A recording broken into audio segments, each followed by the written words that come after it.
Bom dia, irmãos. Que a paz de Deus e o amor de nosso Senhor Jesus Cristo continue com todos nós.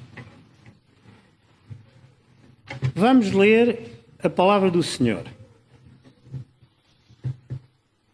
Vamos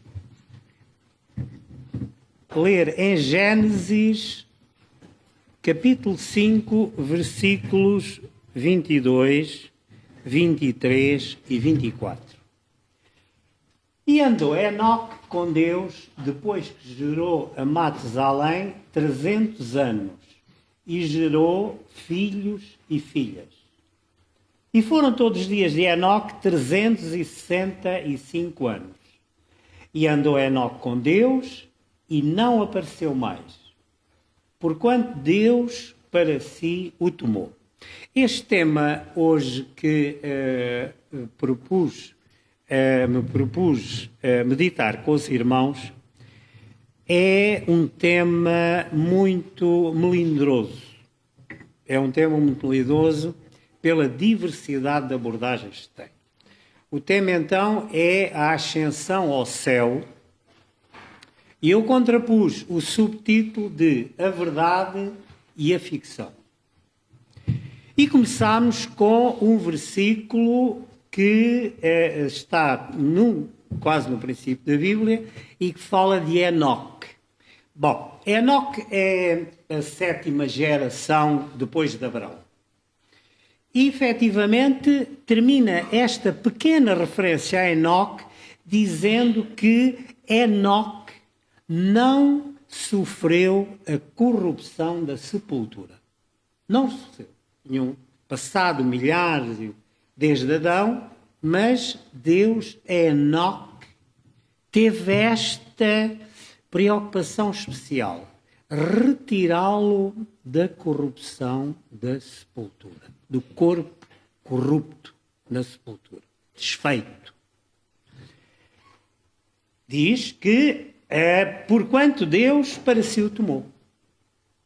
E fica a Bíblia por aqui. Uma breve referência e nós ficamos... O que é que terá acontecido a Enoque? Morreu? Ainda estava vivo quando Deus o tomou? Ficamos assim. Vamos ler agora.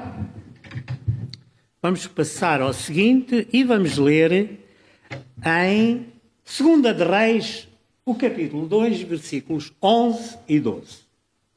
E sucedeu que, indo eles, andando e falando, eis que um carro de fogo com cavalos de fogo os separou um do outro. Quem era este um e quem era este outro? Era Elias e Eliseu, o seu discípulo Eliseu, que depois, como profeta, lhe sucedeu. Tomou a sua capa, tomou o seu reinado para continuar em Israel a servir a Deus como profeta. O que vende, e eis que um carro de fogo com cavalos de fogo os separou um do outro e Elias subiu ao céu num redemoinho. Aqui não está só o tomar conta dele. E aqui não há dúvida que ele estava vivo. Ele estava a falar com Eliseu quando apareceram os cavalos de fogo e um carro de fogo e o levou. Aqui diz mesmo que ele estava vivo. E mais, diz que ele subiu ao céu. O que vende Eliseu clamou, meu pai, carros de Israel e seus cavaleiros. E nunca mais o viu e, pegando as suas vestes, rasgou-as em 2 partes. Portanto, aqui o Eliseu aqui ficou atónito. Como é que uma coisa daquelas que ele, como profeta, nunca tinha ouvido falar, ninguém anteriormente do povo de Deus tinha acontecido semelhante coisa, vem um arrebatamento do céu, através do fogo, carros e cavaleiros, e ele, Elias, foi levado ao céu. Vamos ler agora Judas 1:9. Ora bom, aqui já no Novo Testamento há aqui um mistério que tinha ficado de Deuteronômios, que era o que é que tinha acontecido ao corpo de Moisés.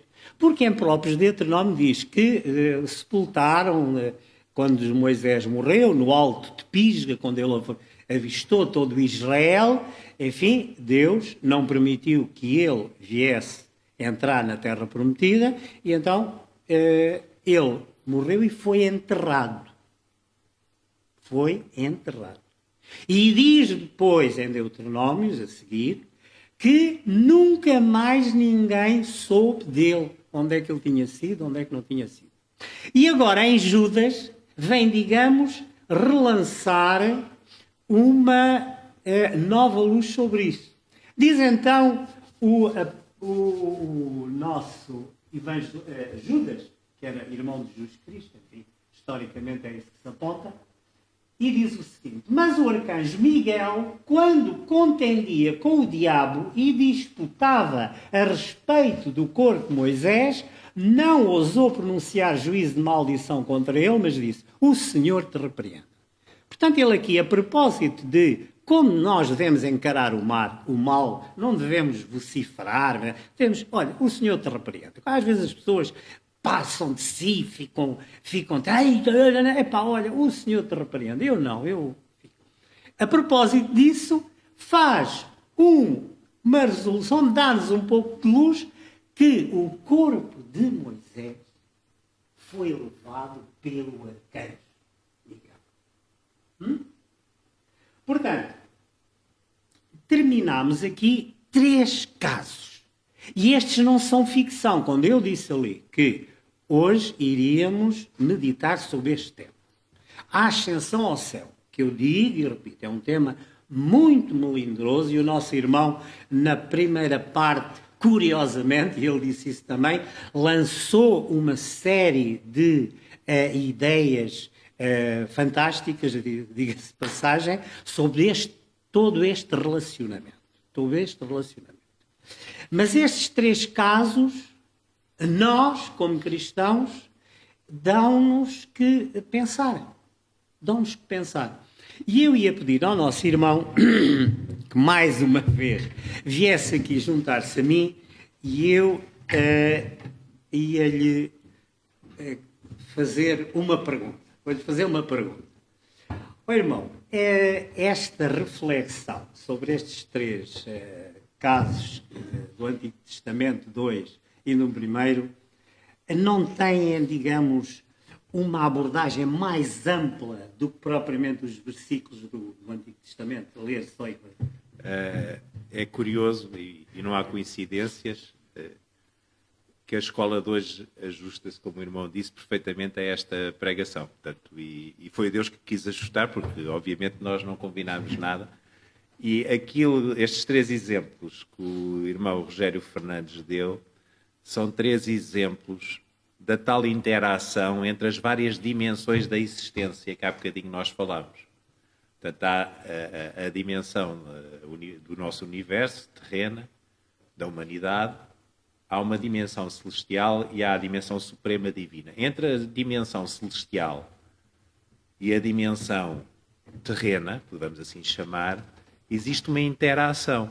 E estes 3 exemplos são claros nesse aspecto. Obviamente existem fronteiras também do nosso entendimento, e isso é muito importante, porque especula-se muito às vezes acerca das coisas. Não tem mal nenhum especular. Agora, uma especulação nunca deve ser tornada um ponto de fé.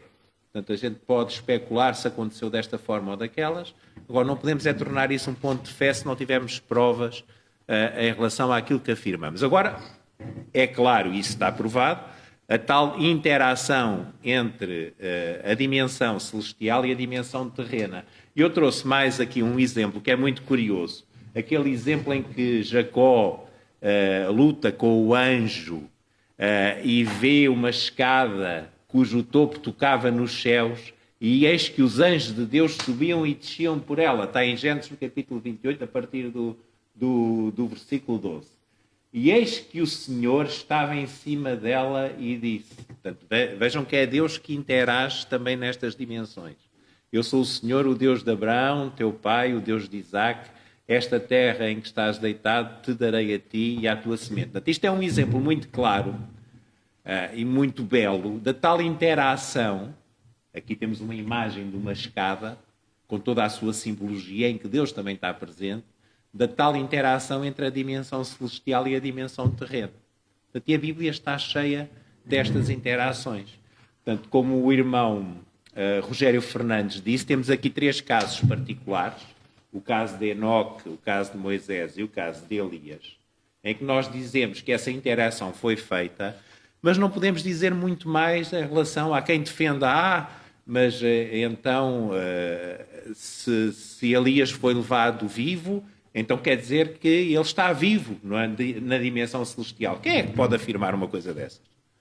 Nenhum de nós pode afirmar uma coisa dessas. Não é isso que está escrito na palavra. A palavra apenas diz que ele foi levado a essa dimensão celestial num carro de fogo. Porquê é que Deus quis preservar, de certa forma, o corpo, nomeadamente, de Moisés? Não sabemos porquê.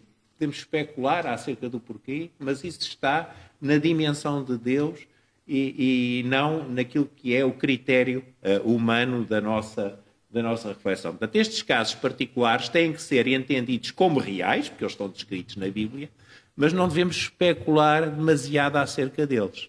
Há outro caso, que é o caso da transfiguração, que vem relatada nos Evangelhos, em que Jesus se transfigura e tem um encontro, podemos assim dizer, com Moisés e com Elias. Aqueles que defendem que Moisés e Elias estão vivos na dimensão celestial dizem, vê, isto é uma prova de que é assim. Eu ponho dúvidas. E ponho dúvidas, já vamos ver porquê, porque há uma dúvida fundamental que já vamos falar a seguir. Ponho dúvidas porque o que a Bíblia nos aponta é porque isto foi uma visão. Se a gente for em conteis a visão, é Jesus que até o diz, a visão, vejam bem, uma visão não é propriamente um acontecimento real e palpável. Uma visão é algo que Deus se permite, porque Deus viaja no tempo, o tempo para Deus não existe. E assim como, por exemplo, João teve as visões do Apocalipse e viu, estes também viram alguma coisa e tiveram uma visão. Portanto, não quer dizer que Moisés e Elias estivessem vivos à sua frente. Eles tiveram uma visão, como diz a palavra. E é interessante que Jesus tivesse o cuidado de dizer, não vão contar esta visão antes que eu ressuscite dos mortos. E aqui nós encontramos a razão principal para nós não irmos além do que aquilo que a Bíblia nos permite. Não podemos dizer, por exemplo, que Elias subiu ao céu vivo, portanto está vivo hoje também. E a razão principal vem da própria palavra, porque a palavra é clara, e Jesus o diz, e depois o irmão Rogério Fernandes vai apresentar essa passagem no Evangelho de João. A palavra é clara que apenas há um que morreu e que ressuscitou e que vive eternamente no céu, que é Jesus Cristo. Portanto, e o apóstolo Paulo diz, e por isso vejam bem o cuidado que Jesus teve no episódio da transfiguração, não é alheio a isto. O apóstolo Paulo diz em 1 Coríntios, no capítulo 15, 22 e 23, porque assim como todos morrem em Adão, todos são todos. Enoque, Moisés, Elias, todos morrem em Adão. Assim também todos serão vivificados em Cristo. Mas cada um por sua ordem. Cristo as primícias e depois os que são de Cristo na sua vinda. Portanto, isto é claro e diz-nos que não é possível alguém ascender aos céus e estar lá a viver eternamente e servir, porque quando se entra nesse campo, vai-se, por vezes, por campos, que é servir, por exemplo, de mediador entre Deus e os homens. E a Bíblia é clara quando diz que só há um mediador entre Deus e os homens, que é Jesus Cristo. Porque ele é o único que desceu e o único que subiu aos céus. Portanto, neste processo de salvação, nós temos que ter muito cuidado, porque nestes conceitos de ascensão ao céu, de interação entre a dimensão celestial e a dimensão terrena, nós podemos cair em caminhos como o culto dos anjos, o culto de outras divindades, O culto, como iremos certamente falar de seguida, por exemplo, de outros mediadores, como Maria, como mediadora entre Deus e os homens, e isso apenas surge por uma razão. Não é porque a Bíblia não tenha passagens que têm que ser interpretadas de forma correta. É porque as pessoas vão além daquilo que é a interpretação que Deus permite. E toda esta reflexão da ascensão ao céu deve lembrar algo que Jesus nos deixou quando ele diz: eu sou o caminho, a verdade e a vida, e ninguém vem ao Pai senão por mim. Portanto, é este conceito, quando interpretamos estes casos particulares, estes episódios estranhos, que no fundo não são mais que a tal interação entre a dimensão celestial e a dimensão terrena, que nós temos de ter bem presentes para não cairmos em caminhos que são caminhos de falso profetismo, de falsos caminhos, de falsas doutrinas e que nos podem levar à perdição. Que assim seja. Amém. E dou a palavra ao irmão. Muito obrigado. Vamos passar ao slide seguinte. E, efetivamente, o nosso irmão já lançou aqui a ponte para outra abordagem da ascensão ao céu. E esta abordagem da ascensão ao céu prende-se efetivamente com o nome de Maria, a mãe de Jesus. Ora bom, irmão, esta parte da ascensão ao céu de Maria, como é que começou? Como é que começou? Quando Jesus estava na cruz e disse para João: João, toma como minha mãe. Mulher, toma como filho. Foi as últimas palavras de Jesus relativamente à sua mãe. O cuidado de ela ser amparada por João. Última parte. Então como é que, se daqui, mas aqui há uma santidade, Jesus diz: ele é santo. Uma coisa muito simples. Toma conta dela até ela morrer. Que ela agora fica sozinha. O pai de Jesus já tinha provavelmente morrido.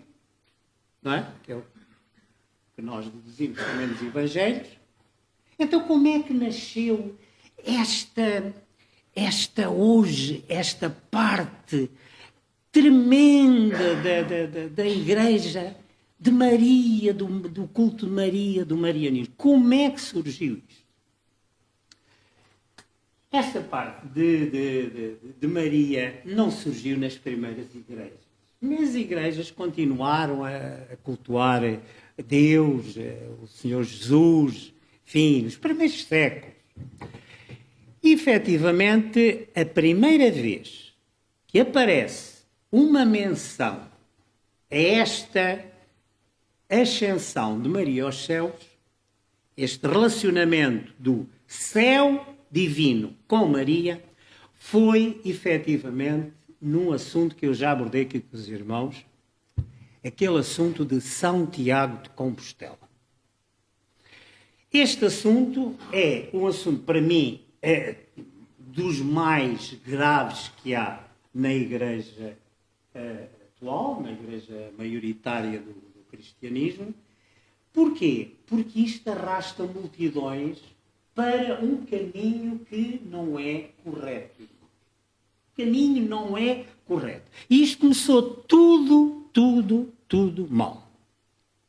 Nós estávamos, nesta altura, quando isto aconteceu, nós estávamos aqui na Península Ibérica, Santiago de Compostela é na Galiza, como os irmãos sabem, e isto começou quando os muçulmanos tinham invadido a Península Ibérica toda.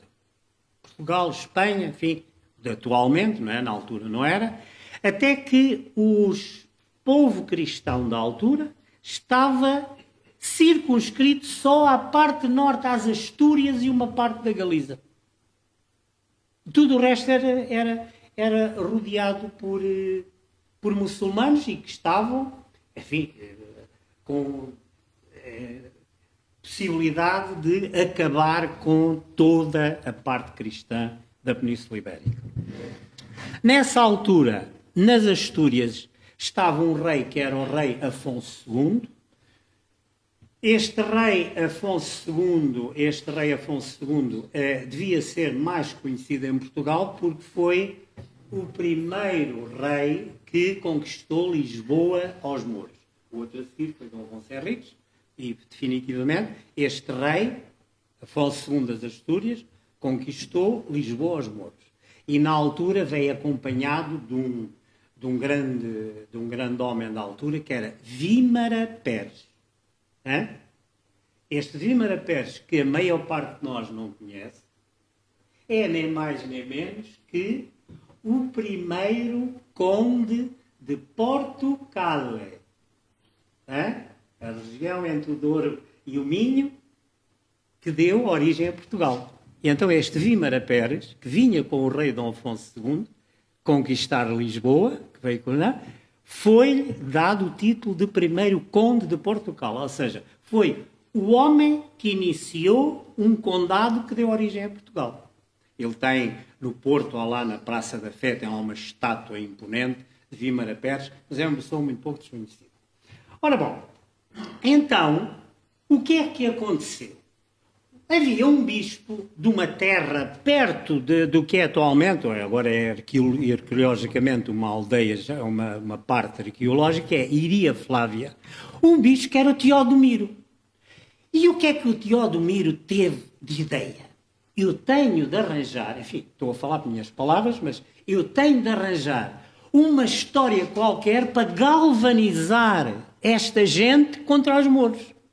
E o que é que ele se lembrou? Arranjou um camponês, o Pelágio, e o Pelágio o Pelágio disse que tinha visto umas estrelas muito cintilantes no campo e foram ver, ele viu, eram nem mais nem menos que os ossos do apóstolo Tiago, irmão de João, os filhos de Zebedeu. Ora, biblicamente, basta fazer uma pequena análise, não é preciso muito profunda, dos evangelhos, nomeadamente do livro de Atos, e vê-se que Tiago nunca saiu de Jerusalém. Aliás, reparem, o próprio Senhor Jesus diz: fazei pregação à Judeia, à Samaria, e depois só é que é o resto do universo. E quando este Tiago foi levado ao fio da espada por Herodes Agripa I, não é? Quando ele foi morto, ele não tinha saído de Jerusalém. Bom, então porquê é que escolheram este Zebedeu? Porque eles eram os filhos do trovão, eram pessoas que falavam muito, então era necessário, portanto, que depois o apóstolo Santiago é, digamos, o padroeiro de toda a Espanha, do exército espanhol, enfim, diziam que ele matou os mouros com a espada, enfim, histórias de ficção, irmãos. E isto foi útil, foi muito útil, porque galvanizou os cristãos de França, ainda não existia a França, de toda essa Europa, e vieram tudo para Compostela, e de tal maneira que depois o Carlos Magno, o imperador, o rei da França, dos francos, não é verdade? Veio galvanizado por aquilo tudo, deu uma derrota tremenda, a chamada Batalha de Barcelona, aos muçulmanos. E foi muito útil, porque a partir daí os muçulmanos começaram a recuar até aos reis católicos, quando eles foram expulsos definitivamente do sul de Espanha. Ora bom, o que é que isto tem a ver com Maria? É porque toda esta história que é de ficção, é proveito da imaginação e que não tem relação nenhuma historicamente nem biblicamente com nada, culminou a dizer que, então, mas porquê que trouxeram os ossos do Tiago aqui para este lado? É porque ele tinha vindo pregar cá. Quer dizer, naquele intervalo entre Jesus ressuscitar e ser morto, naquele intervalo, ainda não havia a EasyJet na altura, nem a Ryanair, mas ele veio aqui àquela zona de Santiago, pregou, mas foi mal acolhido e foi-se embora. Quando ele ia embora, em Saragoça, aparece-lhe o quê, irmãos? Para o animar, imagina, a Virgem Maria. Maria, a mãe de Jesus, que na altura ainda era... na altura ainda era viva. Bem, então... Era viva? Era, na altura era viva. Então... foi trazida por milhares de anjos numa nuvem de Jerusalém. Isso parece anedótico, mas é tudo assim que reza a lenda. Eu estou a dizer rigorosamente a lenda. Ela veio numa nuvem trazida pelos anjos, consolou o apóstolo Tiago, que estava no Rio Ebro, no sítio daquela cidade que hoje é Saragossa, onde está lá uma catedral, e depois de consolar, agarraram os anjos, levaram outra vez Maria, viva, nos céus, para Jerusalém. Ora bom, esta foi, então, a primeira vez no mundo que se refere à ascensão de Maria ao céu. Ainda viva, reparem. E, efetivamente, e tomou um nome, como toda... Depois a senhora, portanto, a partir daí andou numa roda viva, desde a Coreia do Sul ao Brasil, à Aparecida, ao México, à Guadalupe, à França, Itália, Jugoslávia, Polónia, enfim. Perdão? Esta foi a primeira imaginação, isto é pura imaginação, porque isto é indescritível descrever um episódio destes, e de tal maneira que em Saragossa fez um santo, que é a Senhora do Pilar. A Nossa Senhora do Pilar. Foi a primeira vez que se refere, em termos religiosos, à ascensão de Maria ao céu. Bem, e de tal maneira que a Senhora do Pilar é a padroeira de Aragão, que é toda aquela região, é a padroeira de Saragossa, mas é a padroeira da Guerra Civil. O Franco, quando terminou a Guerra Civil, onde é que ele foi com o exército todo, foi agradecer à Senhora do Pilar, que tinha aquela carraficina da Guerra Civil, a senhora tinha tomado parte pelo Franco. Enfim, por aí adiante. Portanto, meus irmãos, eu muito sinceramente, acho que se devia, em termos religiosos, ter um bocadinho de sanidade mental. Porque as coisas são demasiado sérias para serem levadas desta maneira tão simplicista de foi ali, vai para o céu e vai para lá. Isto exigia mais respeito, toda esta parte religiosa das entidades que favorecem isto. É só o que eu tenho a dizer. Mas não parou por aqui. A imaginação continuou e o nosso irmão vai passar ao slide seguinte. O próprio José, o próprio pai de Jesus, está aqui, chamam-lhe São José da Galileia ou São José de Nazaré, também ascendeu ao céu. Mas a Bíblia nem diz quando ele morreu, enfim. Não, ascendeu. Então como é que ascendeu? Quando Jesus morreu, houve ressurreição de mortos, então o primeiro foi logo o pai. Qual é o filho que não chama logo o pai, se há ressurreição de mortos, para o pé de si? Isto é tudo, meus irmãos, de uma maneira, eu não venho aqui criticar ninguém. Todas as pessoas são livres de tomar as opções que quiserem. Mas nós, cristãos, em termos de verdade bíblica, não podemos passar ao lado destas coisas. E temos de as descrever e de as catalogar com segundo. Então, a partir daí foi um corrupio de pessoas a ascender os céus, os santos, enfim, tudo isso. Estou a ascender os céus. Portanto, isto aqui, meus irmãos, estamos na parte da ficção. Isto é ficção, é imaginação, são histórias inventadas, porque quando se confronta estas histórias com a verdade bíblica, caem todas por terra, nomeadamente aquela do Santiago, não é? E então chegamos finalmente aonde? À verdade, irmãos. Vamos chegar à verdade. O nosso irmão vai pôr ali Isaías 14, 13 e 14. Qual é a verdade? É que efetivamente há uma pessoa que quis subir ao céu. O único que quis subir ao céu. Que é este que está aqui. Vou ler. E tu dizias no teu coração: eu subirei ao céu, acima das estrelas de Deus, exaltarei o meu trono, e no monte da congregação me assentarei aos lados do norte. Subirei sobre as alturas das nuvens e serei semelhante ao Altíssimo. Este sim, este claramente, este não manda dizer com ninguém. Este quis. E quem era? Era Lúcifer, diz no versículo 11 ou 12 anterior. Era Lúcifer, era o diabo. Este sim, este quis subir ao céu. Daí o perigo, irmãos. O perigo destas que o irmão aqui disse a todos nós. Há um perigo de falarmos nestas coisas. Porque depois as coisas descambam.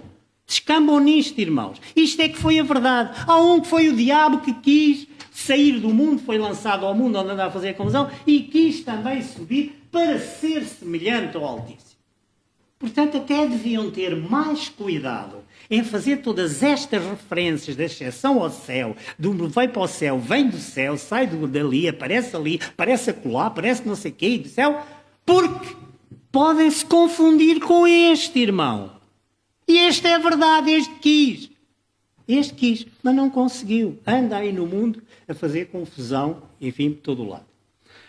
Então, vamos ver como é a verdade. Então vamos ver como é a verdade.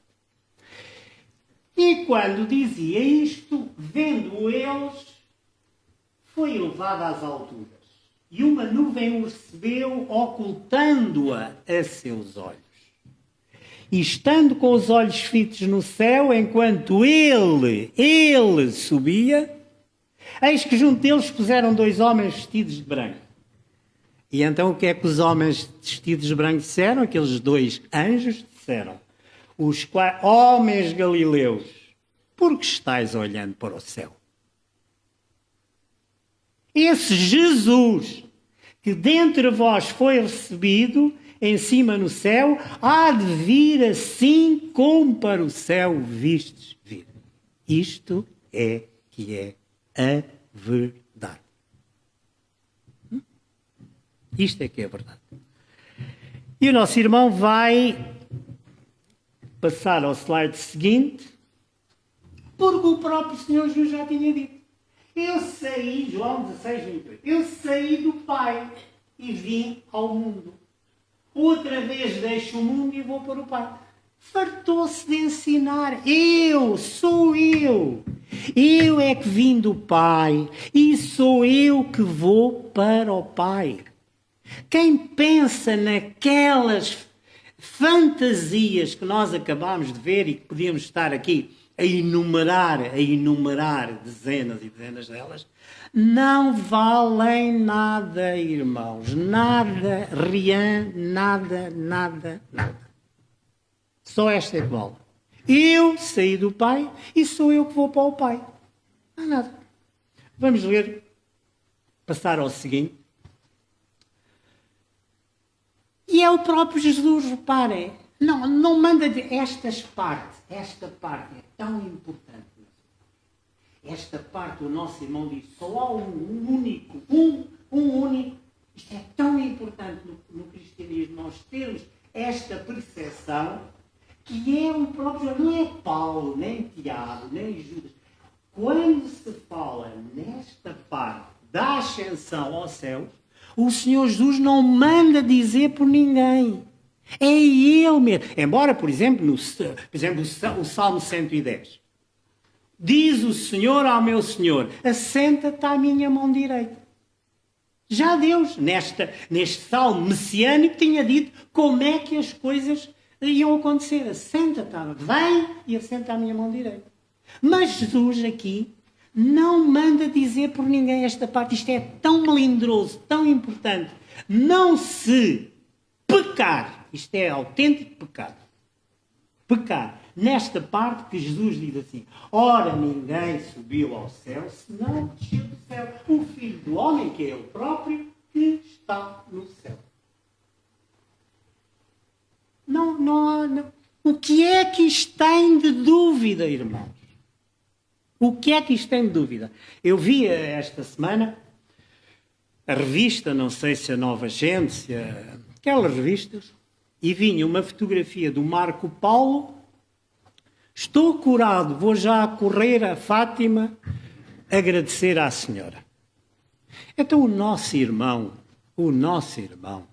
não fez questão, dá pecado, salientar que só há um único intermediário entre Deus e nós e o homem. Mais que um versículo. O próprio Senhor Jesus é dizer dele próprio. E então como é que se é curado, se efetivamente a cura vem de alguma coisa divina, ajoelhe-se. Ajoelhe-se e ora a Deus. Não vão a correr, toma o Uber e lá vai ele para agradecer à Senhora. Isto não pode acontecer. Enquanto isto acontecer no cristianismo, está mal. Não está bem? E se está mal, há que falar nisso. Ora, ninguém subiu ao céu senão desceu do céu. O Filho do Homem que está no céu. Ponto final. Não ponto final. Ponto final? Não ponto final. Vamos passar em Hebreus 7:25. Aqui há um versículo que é fantástico para a gente perceber isto. Que é isto? O Senhor Jesus foi para o céu fazer o quê? Ora bem. O Senhor Jesus foi ao céu, mas o irmão fala de ir ao céu e ascender ao céu, e o Senhor Jesus, e ele disse mais que uma vez, e já nos Salmos dizia, foi fazer o quê? Isto diz-nos respeito a nós. Portanto, pode também salvar perfeitamente os que por ele chegam a Deus, para nossa salvação. Quem se chegar a Deus, pode, através de Jesus, ter a salvação. E mais, vivendo sempre para interceder por eles. A vida do Senhor Jesus é interceder por nós, irmãos. Tão claro isto. Este versículo de Hebreus deixa-nos completamente extasiados. Porque justifica, num versículo, duas coisas fundamentais. Que é a salvação que vem por Cristo e que é Ele que está como sua função principal interceder por todos nós. Irmãos, que isto entre no nosso coração, todos, no meu coração, no dos irmãos, e que nós tenhamos isto como regra de vida. Pensar no Senhor Jesus como nosso Salvador e como nosso intermediário com o nosso Pai. Bom dia, irmãos, e obrigado. Se gostou desta mensagem, estamos ao seu dispor. A Igreja de Deus do Sétimo Dia é uma comunidade aberta e que pretende, acima de tudo, levar a palavra de Deus àqueles que procuram uma esperança, procuram um conforto neste mundo de grande instabilidade, neste mundo de grande incerteza. Contacte-nos por um dos nossos endereços. Pode visitar-nos no nosso site www.id7dp.pt ou através do nosso e-mail geral@id7dp.pt. Desejamos, acima de tudo, para si todas as bênçãos de Deus.